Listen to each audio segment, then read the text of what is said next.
series broke me. Hey guys, my name is Miranda. Welcome to my universe. All right, okay. The Folk of the Air series by Holly Black. I never thought I was going to read this series, if I'm being completely honest with you. All of the reviews I heard were horrible, which is funny because if you go on Goodreads, the first book, The Cruel Prince, this bad boy, this book has an average 4-star rating on Goodreads, which is pretty darn good. But if you look it up on YouTube, most of the reviews you find are rant reviews. So I just didn't think it was worth spending my time reading a 3-book series that I might not even enjoy.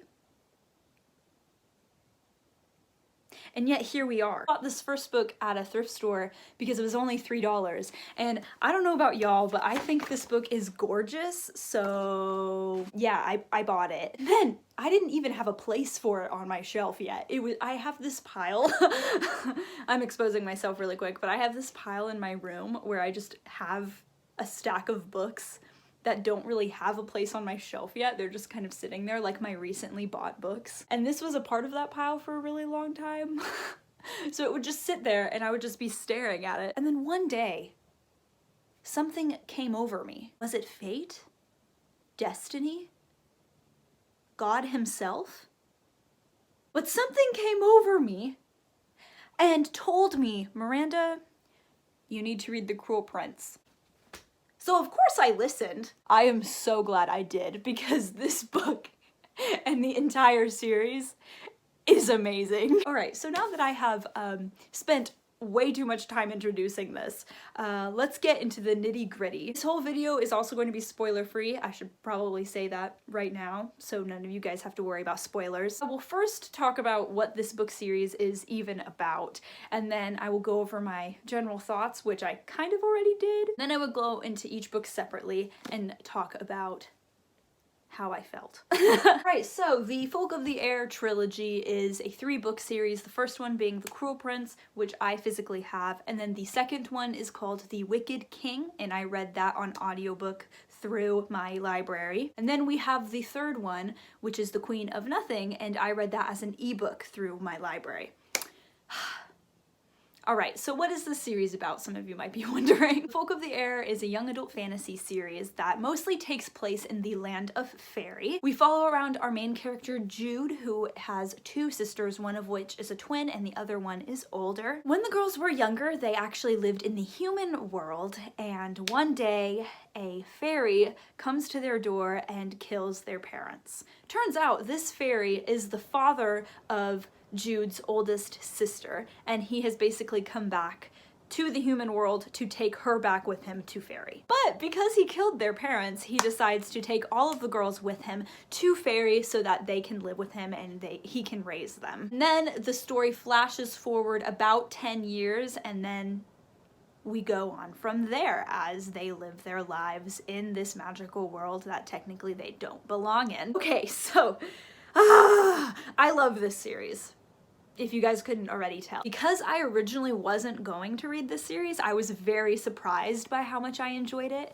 That might have been what really caused me to love it, because obviously if I am caught by surprise, I love it even more. Just the way Holly Black wrote this series, it is so whimsical, it is so dark, the atmosphere is so beautiful. The world itself I enjoyed so much. The romance in the story also is not a huge part of the plot, which I really love when that happens, just because I like, don't get me wrong, I love myself a good romance, but I don't like stories that totally, completely revolve around the romance. I have to be in a very specific mood to read those kinds of books, which is why I've only read Twilight once in my life.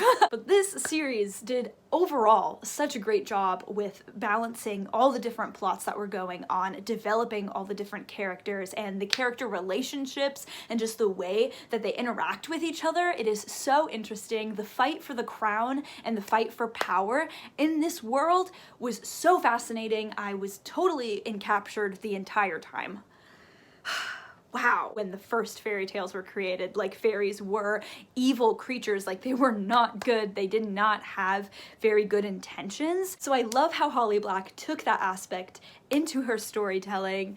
It was so refreshing to see that. This series just broke me. I could not put it down. I'm sorry, I just keep rambling on. All right, so now let's go into each of these separate books. First, we have The Cruel Prince, the fated book that started it all. So I gave this book 4 stars overall just because it did have some big issues and I can see why some people really didn't like this book. One of the big things for me is the fact that because the fairies are so controlling and manipulative, they tend to be almost like bully figures to Jude and her sisters. I don't really like reading stories that have such a huge bully trope where there is a ton of people just constantly bullying, and I understand why Holly Black made it that way, just because the fairies are like that, like that's their personality.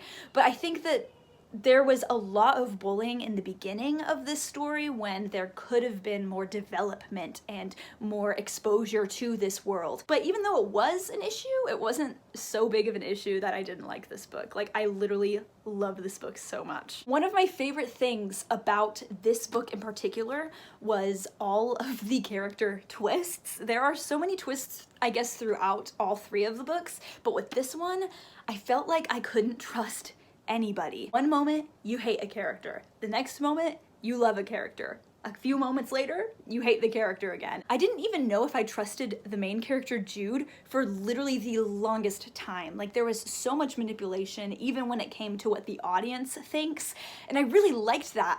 It's been a very long time since I have read a book that does that, so that was really impressive to see that. The romance was actually barely in this book. Like, if you hear a lot of people talking about the romance, you kind of have to wait a long time for that to really be revealed to you. It is so slow burning and you have to wait and wait and wait for it to develop, and then you realize, oh wow, this was here the whole time and I didn't even notice. This story is mostly about the fairy politics and the fight for power and who can have that power, how you can manipulate even though the fairies can only tell truth. In comparison to the other books, this one is the one that introduces everything, you know, because it is the first book. So really we get to see a lot of the world, see a lot of the characters from the human perspective. Because Jude is a human, she is seen as very weak and she gets picked on a lot. But what I loved about her character especially is that she doesn't let herself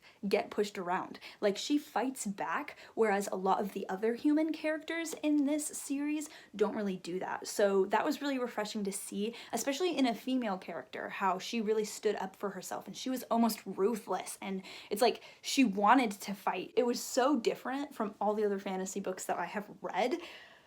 Wow. Wow. I cannot make sentences. I don't know, man. I just really, really liked this book. This is my 2nd favorite book in the series overall. All right, now let's talk about The Wicked King by Holly Black, which is the 2nd book in the series. This one is my favorite book in the entire series. The reason why I love this book so much in comparison to the other books is because Jude, our main character, grows and develops so much. We get to see her outward struggle with her weaknesses and trying to overcome them and not let anybody else see how frail she is and how fragile she is just because she is a human. But at the same time, we also get to see how powerful she is and how really she can't be broken. And because everybody thinks she can be broken, she uses that to her advantage. I have to say, Jude is probably one of my favorite main characters I've ever read about in a story, because yeah, she knows she's human. She knows that most of the time all of the fairies are way more powerful than her, but she's not going to let that overcome her, and she's not going to let that control her. Like, she just because she is scared does not mean that she isn't going to win. Like, that basically was her entire mantra, and I was obsessed with it. I also have to admit that I cried during this book. Okay, I did. They were happy tears. I was just so obsessed with this plot line. I couldn't put this book down.